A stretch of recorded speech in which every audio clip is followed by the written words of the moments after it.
तो रात्रि में जब ठाकुर जी शयन करते हैं तो शयन करने के लिए पूरे दिन तो मैया से लिपटे रहते हैं, तो रात्रि में ठाकुर जी की इच्छा होती है कि नंद बाबा के पास सोऊं। लेकिन बाबा के पास सोने में ठाकुर जी को संकोच होता है, क्योंकि रात्रि में भूख लगेगी, प्यास लगेगी, आदि कुछ भी होगा तो मैया ही सब करेगी, बाबा तो करेंगे नहीं। लेकिन बाबा का सुख भी मिलना चाहिए, तो क्या करते हैं ठाकुर जी, नंद बाबा की सर्दियों की जो मोटी बगलबंदी है उसमें ठाकुर जी भीतर घुस जाते हैं और ऊपर से उसको ओढ़ लेते हैं, तो केवल मुखमंडल ठाकुर जी का दिखता है। बाकी जब वो चलते हैं तो बिना झाड़ू के ही साफ होता रहता है, लटकते रहते हैं हाथ नीचे से बगलबंदी। तो वैसा ठाकुर जी पहनते हैं सर्दियों में। तो वसंत पंचमी के बाद में ठाकुर जी के जो गर्म वस्त्र हैं उनको हटाना पड़ता है, फिर धीरे धीरे कम करने पड़ते, जैसे मोजे, हाथ के मोजे, वो बगलबंदी, वो सब हटानी पड़ती है। अब इस बार वसंत पंचमी पे भयंकर कोहरा पड़ रहा था। अब उस कोहरे को देख करके, तापमान को देख करके ठाकुर जी के मोजे और वो बगलबंदी हटाने में ऐसा लग रहा था हम कितना बड़ा अत्याचार कर रहे हैं ठाकुर जी पे, कि हम उनके गर्म वस्त्रों को हटा रहे हैं। तो मन का भाव था कि ऐसा क्यों, जब तक सर्दी रहे, अब जैसे अभी सर्दी पड़ी रही है तो हम भी तो सॉल पहने, अंदर इनर पहनी है, स्वयं को बचा रहे हैं, तो ठाकुर जी के भी वसंत के बाद में जब तक सर्दी रहे तब तक गर्म वस्त्र तो रहने ही चाहिए। तो एक वैष्णव से मैंने अपने मन का ये भाव कहा कि ऐसा क्यों, तो उन्होंने बड़ी अच्छी बात कही। वे बोले कि ठाकुर जी के गर्म वस्त्र उतारोगे, उनको सर्दी लगेगी, तभी तो गर्मी लाएंगे। जब उनको सर्दी का अनुभव होगा तभी तो गर्मी आएगी। अब उनको तुम गर्म वस्त्र ही पहना के रखोगे, उनको सर्दी से बचा के रखोगे, तो सर्दी जाने ही क्यों देंगे। जब उनको थोड़ी कंपकपी आएगी, थोड़ी ठिठुरन आएगी, तभी उस सूर्य को कहेंगे भाई सर्दी दूर करो, हमारे बगदल तो गई, हमारे गर्म वस्त्र तो गए, अब लाओ गर्मी। तो इस प्रकार से ठाकुर जी की सेवा में ऋतु के अनुसार वस्त्र बदलते हैं। तो ये जो 40 दिन जो गुलाल लगाया जाता है ना ठाकुर जी को, इसलिए लगाया जाता है कि भैया अब गर्मी लाओ, बहुत दिन हो गए सर्दी को। क्यों, सुबह ठाकुर जी को गुलाल लगा देते हम, गुलाल लगा के रात में सोएंगे तो नहीं, रात्रि में जैसी जल लगा करके वो पहुंचना पड़ेगा, ठाकुर जी को सर्दी लगेगी, सर्दी लगेगी, ठाकुर जी रात में चिंता करेंगे अब क्या करें भैया, रोज पानी से हमारा रात में मुंह पहुंचते हैं, ठंडी लगती है। तो फिर उसके बाद ठाकुर जी गर्म ऋतु को, ज्येष्ठ ऋतु को फिर आगमन करेंगे, भाई अब तुम आओ, अब सर्दी को बोलेंगे अब तुम जाओ। इसलिए 40 दिन तक फाग चलता है। इन्हीं बीच 40 दिनों में धीरे धीरे धीरे सर्दी चली जाती है। तो ऐसा वृंदावन का ये फाग 40 दिन का फागोत्सव है।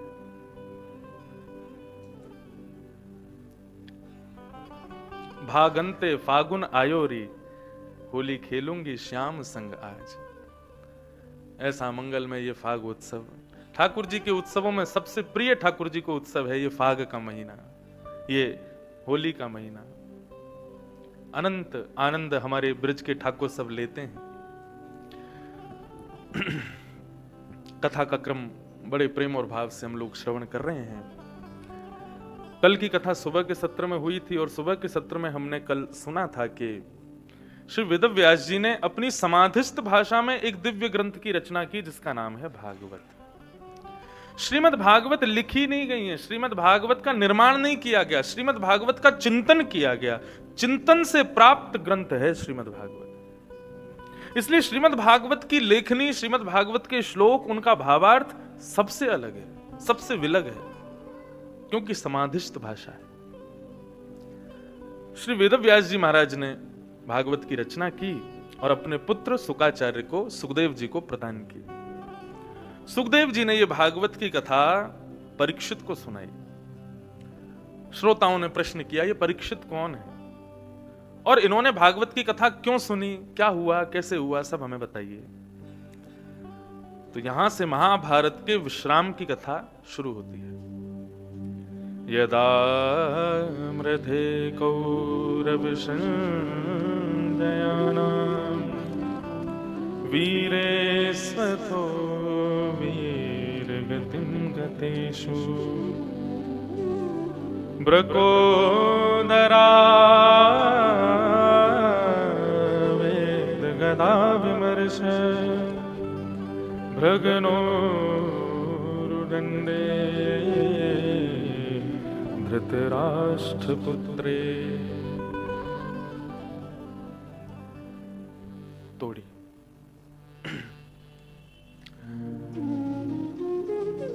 महाभारत का युद्ध अपने अंतिम पड़ाव पर चल रहा है।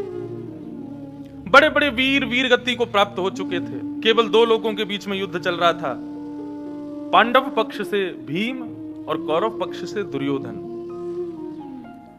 भीम अपनी प्रचंड गदा को खूब प्रहार करते हैं दुर्योधन के ऊपर, लेकिन दुर्योधन का बाल बांका नहीं होता। क्यों? क्योंकि दुर्योधन को उसकी मां से मिला हुआ एक लोह शरीर प्राप्त है, जिसको साधारण रूप से नष्ट नहीं किया जा सकता। सब चिंता में है कि महाभारत युद्ध कौन जीतेगा। तभी भीम ने भगवान की ओर देखा तो भगवान ने इशारा किया कि इसकी जंघा पर प्रहार करो। भीम ने अपनी प्रचंड गदा को जैसे ही उसकी जंघा पर प्रहार किया, क्योंकि कथा शायद सबको पता हो कि दुर्योधन की जंघा लोहे की नहीं थी, सर्वांगीण अंग लोह का था। जंघा टूटते ही दुर्योधन गिर गया। लेकिन यहां पर एक समस्या प्रकट हो गई। धर्म युद्ध में नाभि से नीचे प्रहार करने की अनुमति नहीं होती। ये जितने भी युद्ध होते थे, इनमें नाभि से नीचे प्रहार करने पर पराजय मानी जाती थी, अपराध माना जाता था और मारने वाले को युद्ध से बाहर कर दिया जाता था। लेकिन यहां तो सरासर भगवान ने ही अन्याय करवाया, भीम की जंघा पर प्रहार करवाया। तो एक कथा बड़ी प्रसिद्ध है, प्रसिद्ध तो नहीं है लेकिन बड़ी अच्छी है। जैसे ही भगवान ने इशारा किया, भीम ने दुर्योधन की जंघा पर प्रहार किया। ये दृश्य देखते ही नारद जी महाराज बोले कि अब भगवान अन्याय करवा रहे हैं, भगवान के मन की बात समझनी चाहिए, ये क्यों करवा रहे हैं, मुझे समझना है, मुझे जानना है। तुरंत नारद जी महाराज पहुंच गए हिमालय पर। हिमालय पर बलराम जी तपस्या कर रहे थे। संपूर्ण महाभारत युद्ध में बलराम जी नहीं थे। सब थे, बलराम जी नहीं थे। क्यों? बलराम जी को जब पता चला कि द्वारिकाधीश पांडवों के पक्ष में, तो बलराम जी बोले, कौरवों का मुखिया दुर्योधन मेरा शिष्य और पांडवों का मुखिया कृष्ण मेरा भाई, मैं किस तरफ जाऊं? एक मेरा शिष्य, एक तरफ मेरा भाई है। तो बलराम जी बोले, भाई युद्ध होने दो, हम युद्ध में जाएंगे ही नहीं, हम तपस्या करेंगे जाके, हम युद्ध में नहीं रहेंगे। तो बलराम जी तपस्या कर रहे थे। नारद जी महाराज पहुंचे और पहुंच करके बोले, बलराम जी आप यहां तपस्या कर रहे हो और आपको पता है महाभारत युद्ध में धर्म के विपरीत कार्य हुआ है। बलराम जी बोले, क्या हुआ है? बोले, आपके भाई श्री कृष्ण ने भीम को आज्ञा की कि दुर्योधन की जंघा पर प्रहार करो, नाभि से नीचे प्रहार करवाया है। दुर्योधन की जंघा टूट गई, वो गिर गया है और पांडव जीत गए हैं, कौरव हार गए। पांडव जीत गए इस बात की खुशी तो है बलराम जी को, लेकिन कौरवों के मुखिया दुर्योधन को इस प्रकार से परास्त किया, इस बात का बहुत कष्ट है, और वो भी मेरे भाई कृष्ण ने।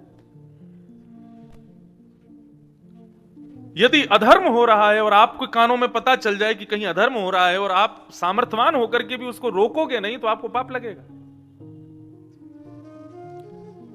यदि आपको पता है कि आपके घर के आसपास कहीं बहुत बड़ा अनर्थ हो रहा है, अधर्म हो रहा है, और आप चाहो तो जाकर के उसको रोक सकते हो, तो आपको रोकना चाहिए। यदि नहीं रोकोगे, कान बंद करके घर में बैठोगे, तो आपको भी पाप लगेगा,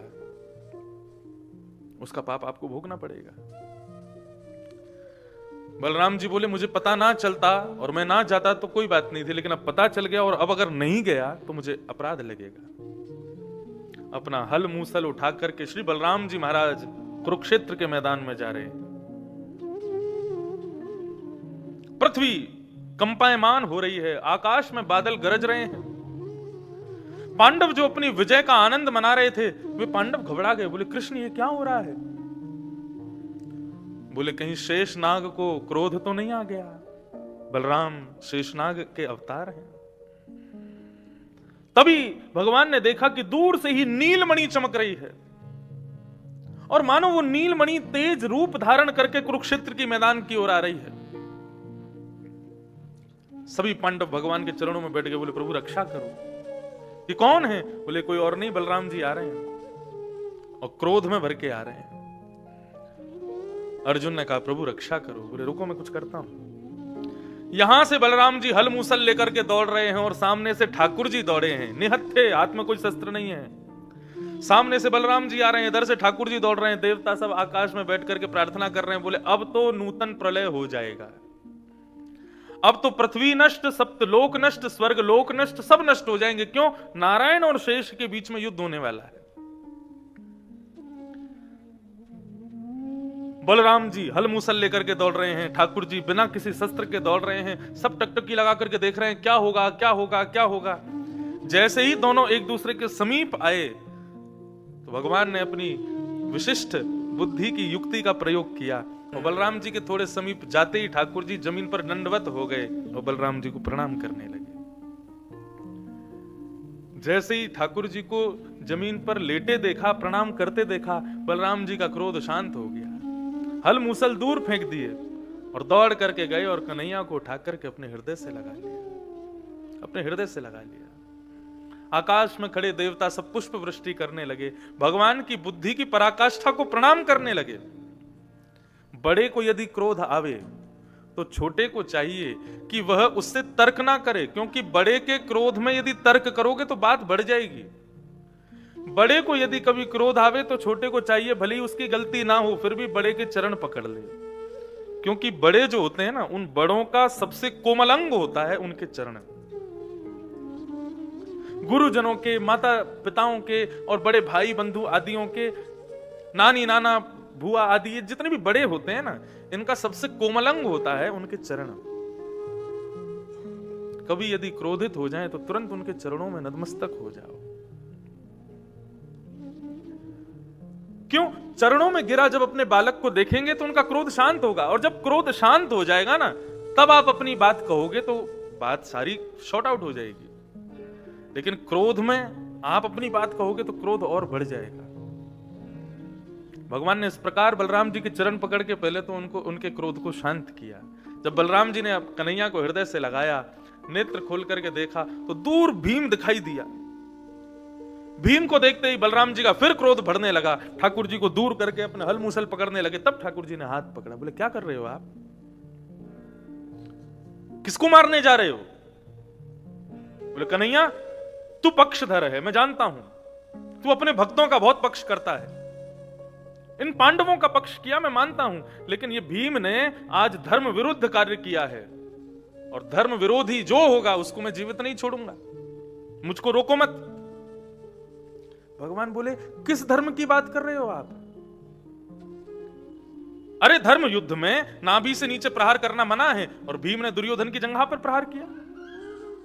बोले अच्छा, आज आपको धर्म की याद आ रही है? भरी सभा में जब दुशासन, दुर्योधन आदि जब द्रौपदी को चीरहरण कर रहे थे तब आप कहां चले गए थे? तब अपनी बहन के चीर को बढ़ाने के लिए आप क्यों नहीं आए? ये दुर्योधन दुशासन से कह रहा था भरी सभा में, अरे दुशासन इसको निर्वस्त्र कर दे और निर्वस्त्र करके मेरी जंघा पर बिठा दे। उस समय धर्म याद नहीं आया आपको? एक अबला नारी भरी सभा में अकेली निर्वस्त्र हो रही थी, उस समय इतने बड़े बड़े धर्म धुरंधर कहां चले गए जिनको आज युद्ध में धर्म याद आ रहा है? अरे उस समय भीम ने प्रतिज्ञा ली थी कि द्रौपदी दुर्योधन की जंघा पर नहीं बैठेगी, लेकिन हां मैं प्रतिज्ञा लेता हूं एक दिन मेरी प्रचंड गदा इसकी जंघा पर जरूर बैठेगी। भीम ने अपनी प्रतिज्ञा पूरी की है। बलराम जी कहने लगे क्या धर्म है, क्या धर्म है, मेरी बुद्धि समझ ही नहीं पाती है, मुझे बताओ कन्हैया। भगवान कहते हैं देखो भैया, सत्यम ब्रूयात, सत्य बोलो ये धर्म है, लेकिन तुरंत दूसरी बात कही जाती है प्रियम ब्रूयात। सत्य कैसा बोलो जो सामने वाले को प्रिय लगे, अप्रिय सत्य बोलना भी धर्म नहीं है। जिस सत्य को बोलने से किसी का घर उजड़ जाए, किसी का परिवार नष्ट हो जाए, किसी का सब कुछ खत्म हो जाए, ऐसा सत्य बोलना धर्म नहीं है।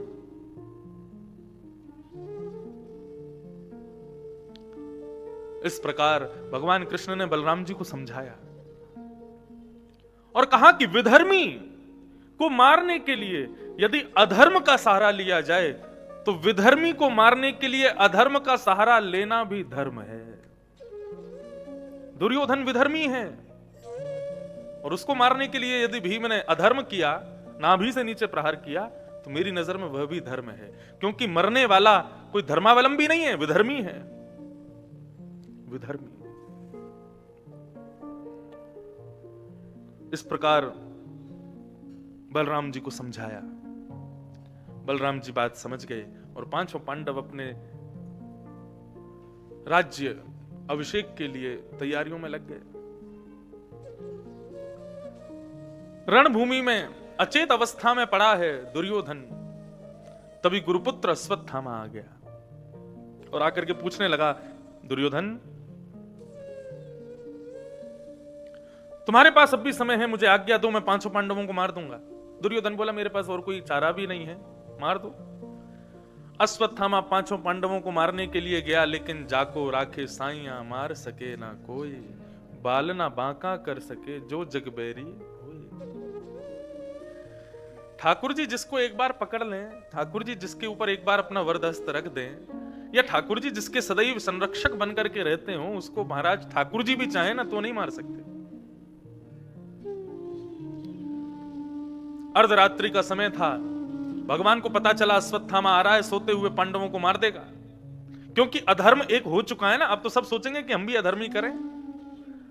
भगवान पांचों पांडवों को अर्धरात्रि में ही उठा करके अपने साथ ले गए, लेकिन द्रौपदी के 5 पुत्र सोते रह गए। अश्वत्थामा ने आकर के अंधेरे में पहचान नहीं पाया और द्रौपदी के 5 पुत्रों को मार दिया। 5 पुत्रों को मार करके दुर्योधन के पास उनके मस्तिष्क लेकर के गया। दुर्योधन ने जैसी प्रकाश करके देखा, बोले, अरे मूर्ख, ये तूने क्या किया? ये द्रौपदी के 5 पुत्र मार दिए। अब हमारे कुल में कोई पिंडदान करने वाला भी नहीं बचा। ऐसा कहते हुए दुर्योधन ने अपने प्राण त्याग दिए। प्रातः काल का समय हुआ, द्रौपदी रुदन करने लगी, अपने पुत्रों के 5 धरों को देख करके रोने लगी। अर्जुन ने प्रतिज्ञा कर ली, बोले, द्रौपदी तुम रो मत, मैं प्रतिज्ञा लेता हूं, जिसने भी तुम्हारे 5 पुत्रों को मारा है, ये अर्जुन प्रतिज्ञा लेता है, उसको जीवित नहीं छोड़ूंगा मैं। भगवान अर्जुन का हाथ पकड़ रहे हैं, बोले, गुस्से में, जल्दबाजी में प्रतिज्ञाएं नहीं लेनी चाहिए। बंधुओं, एक चीज समझिए, महाभारत, भागवत आदि ये ग्रंथ ना, ये पग पग पर कुछ सिखाते हैं। क्रोध करना बुरा नहीं होता, लेकिन क्रोध के समय पर लिए जाने वाले निर्णय बुरे होते हैं। क्रोध के समय पर लिए जाने वाले जो आपकी प्रतिज्ञाएं होती है ना, वो आपको बाद में पछतावा होता है, मैंने ऐसा क्यों कर दिया। इसलिए एक चीज करो, जब भी क्रोध आए ना, क्रोध आने दो, फटने दो ज्वालामुखी, लेकिन मुख से एक शब्द मत बोलो, बस मौनमास्ताम, शांत हो जाओ। कैसे भी करके उन 5 मिनट के समय को शांति से निकाल लो। जब मन थोड़ा शांत हो जाए, बुद्धि थोड़ी शांत हो जाए, ज्वालामुखी थोड़ी कम हो जाए, तब मुख खोलो। तब आप जो निर्णय लोगे ना, वो प्रिय होगा, वो अच्छा होगा। क्योंकि क्रोध का आवेश इतना होता है कि हमारी बुद्धि को फिर कुछ दिखाई नहीं देता। सद असद का ज्ञान, हम विवेक शून्य हो जाते हैं क्रोध बढ़ते ही। इसलिए क्रोध में निर्णय नहीं लेना चाहिए। भगवान अर्जुन का हाथ पकड़ रहे हैं, बोले, ऐसी प्रतिज्ञा मत कर। लेकिन अर्जुन को तो क्रोध चढ़ा, प्रतिज्ञा ले ली, मैं जिसने तुम्हारे बालकों को मारा उसको जीवित नहीं छोड़ूंगा। 3 लोग महाभारत युद्ध के बाद बचे थे। अश्वत्थामा की शिविर की ओर भगवान रथ लेकर के जाने लगे। अश्वत्थामा को जैसे ही पता चला कि अर्जुन और कृष्ण दोनों आ रहे हैं, वो अपना शिविर छोड़ करके दौड़ने लगा। भगवान ने आज्ञा की, अर्जुन यही है बालकों का हत्यारा, तुम्हारे डर के मारे दौड़ रहा है, भाग रहा है, इसी ने मारा है द्रौपदी के 5 पुत्रों को। भगवान की आज्ञा मान करके उसी के पीछे अर्जुन और कृष्ण जाने लगे। तभी अश्वत्थामा ने ब्रह्मास्त्र छोड़ दिया। उस ब्रह्मास्त्र को अपनी ओर आते देख अर्जुन घबरा गए। ब्रह्मास्त्र कोई बाण की तरह आपका स्पर्श नहीं करता, या बाण की तरह आपके पास नहीं आता। ये तो हमने टीवियों में, सीरियल्स में हमने देखा कि ब्रह्मास्त्र चला, महाराज ज्वालामुखी की तरह आया, आकर के लग गया आदमी को, ऐसा नहीं। ब्रह्मास्त्र का एक रूप गुरुजनों से मैंने सुना। ब्रह्मास्त्र का रूप कैसा होता है? ब्रह्मास्त्र को खाली धनुष पर अभिमंत्रित करके जैसे ही छोड़ा जाता है, जिसका स्मरण करके छोड़ा जाता है, उस व्यक्ति को द्वितीय सूर्य दिखाई देने लगते हैं। मतलब एक सूर्य तो आकाश में है, उसको दूसरे सूर्य दिखाई देते हैं, और वो द्वितीय सूर्य इतने तेजोमय होते हैं कि उनके तेजों में से, उनके तेज प्रकाश से जिसके लिए ब्रह्मास्त्र छोड़ा गया है, उसका शरीर जलने लगता है। और धीरे धीरे तड़प तड़प करके वो व्यक्ति जल जल करके मर जाता है। ये होता है ब्रह्मास्त्र, सबसे खतरनाक है। क्यों? जिसके लिए छोड़ा गया वो बच ही नहीं पाएगा, कोई साधन ही नहीं है बचने का।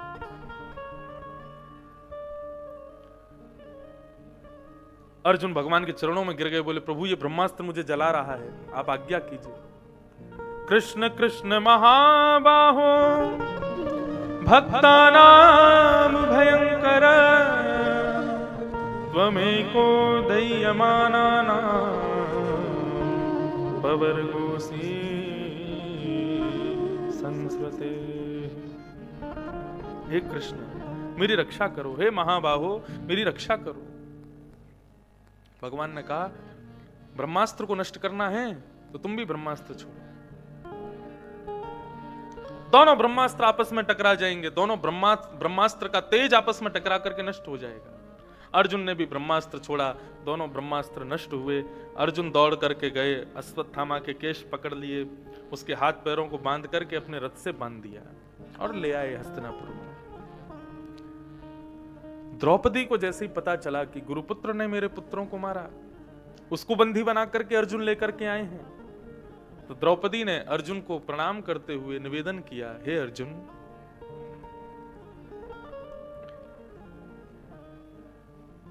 निरीक्ष कृष्णापि कृतं गुरुसुतं वाम स्वभाव कृपया ननाम च। उवाच चासहन्तस्य वन्धनानयनं सतं मुच्यतामेष ब्राह्मणो नितरां गुरु। अर्जुन, जिस गुरु ने धनुष उठाना सिखाया, जिस गुरु ने बाण चलाना सिखाया, जिस गुरु ने धर्म युद्ध में खड़ा होना सिखाया, उस गुरु को तो हमने महाभारत युद्ध में मार दिया। अब कम से कम गुरु के उपकार के रूप में उनके पुत्र को तो छोड़ दो, इसको मत मारो। ये ब्राह्मण है, ये गुरु है, इसको मारने का अधिकार हम क्षत्रियों का नहीं है, इसको मत मारो, इसको छोड़ दो। बंधुओं बहुत ध्यान से सुनिएगा, भगवान को मानव के अंदर जो जो गुण प्रिय लगते हैं, उन अनंत गुणों में एक सर्वश्रेष्ठ गुण है क्षमाशीलता। क्षमा, क्षमा भगवान की पत्नी है। जैसे कोई बहुत धनवान होता है तो उसके प्रति कभी कभी मन में भाव आता है कि भगवान इससे बड़े प्रसन्न है, तभी ये बहुत धनवान है, लक्ष्मीवान है। क्यों? भगवान की बड़ी कृपा है इसके ऊपर। ऐसे ही यदि कोई व्यक्ति क्षमावान हो ना, उसके प्रति भी यही भावना रखना कि भगवान इससे बड़े प्रसन्न है। भगवान की प्रसन्नता का यह फलस्वरूप है कि मानव के भीतर क्षमाशीलता आती है। क्षमा धर्म के 10 लक्षणों में दूसरा लक्षण है क्षमा। धृति क्षमा दमोस्तेयम। क्षमा मतलब किसी ने कुछ गलत किया लेकिन आपने उसको माफ कर दिया। लेकिन कई लोग इस बात को कहते हैं, बोले महाराज जी किसी ने यदि कुछ गलत किया और आपने उसको क्षमा कर दिया तो उसको अपनी गलती का एहसास तो हुआ ही नहीं। हम उस व्यक्ति को दंड देते हैं, उस व्यक्ति पर चिल्लाते हैं, उसको मारते हैं या जो कुछ भी करते हैं, कम इसलिए करते हैं ताकि उसको अपनी गलती का अनुभव हो कि मैंने बहुत बड़ी गलती की। लेकिन हम किसी को क्षमा कर देते हैं तो ऐसा व्यक्ति तो फिर अपनी गलती का अनुभव कर ही नहीं पाया, उसको तो पता ही नहीं चला कि मैंने कुछ गलत किया। देखो, जब धर्म के 10 लक्षणों पर वृहद चर्चा, एक बार वृंदावन में एक स्थान है कोकिल साई, बहुत सुंदर स्थान है बिहारी जी मंदिर के पास में। तो जब दूसरी वेव आई थी कोविड की, तब वहां पर 4 दिन तक दशकम धर्म लक्षणम, 10 धर्म के लक्षणों पर चर्चा हुई थी। तब क्षमा का जब भाव पढ़ा 2-4 जगह पर, तो क्षमा का एक भाव यह समझ में आया कि व्यक्ति अपराधी पर यदि क्षमा कर दे तो ऐसा नहीं है कि उसको उसके अपराध का दंड नहीं मिलेगा। आप नहीं दोगे तो क्या हुआ, उसको प्रकृति दंड देती है। हम कभी कभी कहते हैं ना, कोई बात नहीं भगवान देख रहा है। इतना बोलना भी एक प्रकार से क्रोध करना जैसा होता है। अरे भैया हम तो कुछ नहीं कहते, भगवान सब देख रहे हैं, उसके 1000 हाथ हैं, 1000 आंखें हैं, उसको सब दिखता है, किसी किसी कोई छुपा नहीं है। ये भी आदमी क्रोध में ही बोलता है। लेकिन वास्तविकता यह है कि आप यदि किसी अपराधी को क्षमा करते हैं तो प्रकृति उसको नहीं छोड़ती, प्रकृति उसको दंड देती है। एक बार एक नाव में 10 विद्यार्थी बैठ करके नाव पार कर रहे थे, गुरुजी संग में बैठे थे। तो एक बालक के सिर पे बाल नहीं थे, क्या उसका मुंडन हुआ था। तो जब छोटे विद्यार्थी बालक होते हैं, एक आध का मुंडन हो जाए तो बाकी के बाल वाले विद्यार्थी उसको खूब छेड़ते हैं। कभी उसके सिर पर तबला बजा देंगे, कभी उसके सिर पे कुछ ऐसे मार देंगे, कभी पानी फेंक देंगे, ऐसा करते हैं। हमारा जनेऊ संस्कार हुआ था, इसी प्रांगण में ही हुआ था। तो मैंने देखा कि भाई अकेले का यदि जनेऊ हुआ तो जितने बाल वाले मेरे भाई बंधु हैं सब मुझको छेड़ेंगे। तो मैंने जिद करके जितने भी हमारे घर में बालक थे सबका अपने संग करा लिया नहीं तो सब मेरे सिर को छोड़ते नहीं। तो हमारे चाचा ताऊ जी के जितने बच्चे सबका अपने संग, कम से कम 11-12 बच्चों का, बेचारे रो रहे थे जब उनके बाल कट रहे थे। मैंने कहा अब अच्छा है, क्योंकि अकेला मैं गंजा हुआ तो ये मेरे को छोड़ेंगे नहीं, सबको करवा दिया। अच्छा है, हम लोग सुख में सबको चाहते हैं कि सब हमारे साथ रहें, ऐसी दुख की परिस्थितियों में सबको साथ रखना चाहिए। जब कोविड नया नया आया था तो बड़ा भय था उस समय, घर के बाहर कोई निकलता नहीं था और महाराज पुलिस घूमती थी बाहर।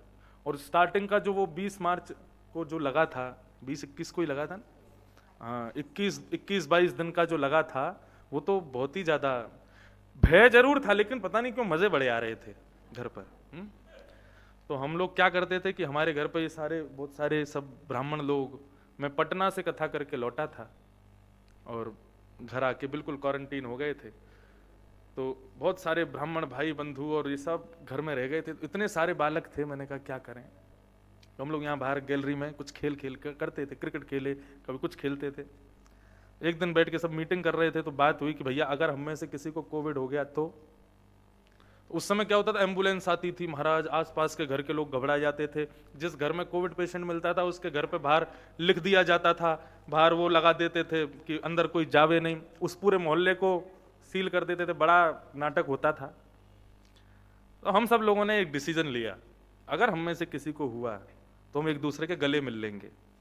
क्यों, हॉस्पिटल अकेले थोड़ी जाएंगे, पूरा जो एरिया होगा सब साथ में वहां पे एक संग दवाई खाएंगे, एक संग इंजेक्शन लगवाएंगे, एक संग बोतल चढ़वाएंगे, क्यों, मन लगा रहेगा।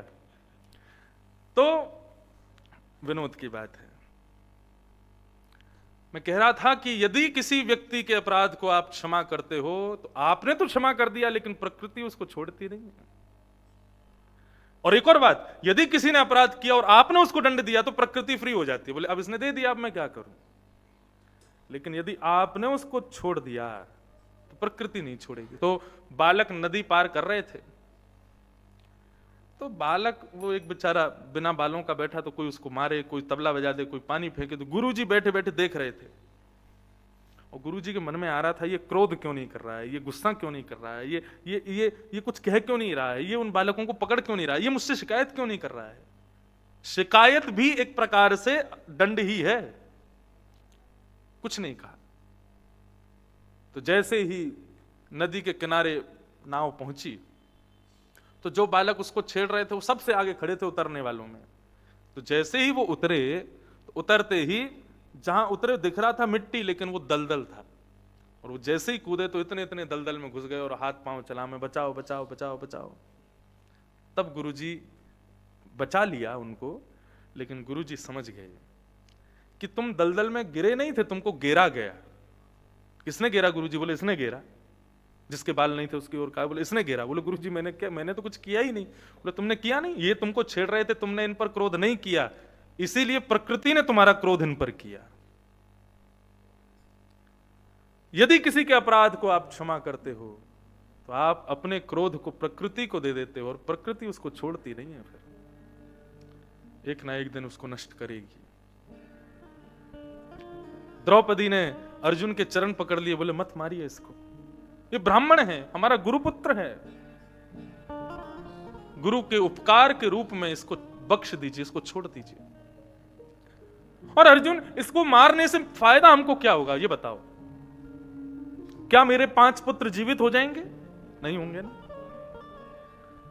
मेरे 5 पुत्र जीवित नहीं होंगे तो फिर इसको मारना क्यों? और दूसरी बात, इनकी मां के बारे में सोचो। अर्जुन बोला, इसने सोचा बच्चों की मां के बारे में? इसने तो 5 को मार दिया।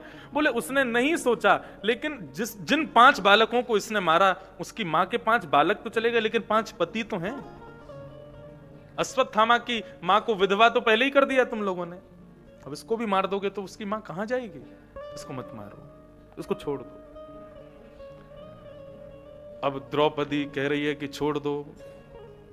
भीम कहने लगा, तूने छोड़ा तो मैं मार दूंगा। प्रजा कहने लगी, बोले अर्जुन हमारे हवाले कर दो, हम मार देंगे इसको। युधिष्ठिर कहने लगे, नहीं नहीं, हम द्रौपदी के पक्ष में हैं, इसको मत मारो। सब बातें होने लगी।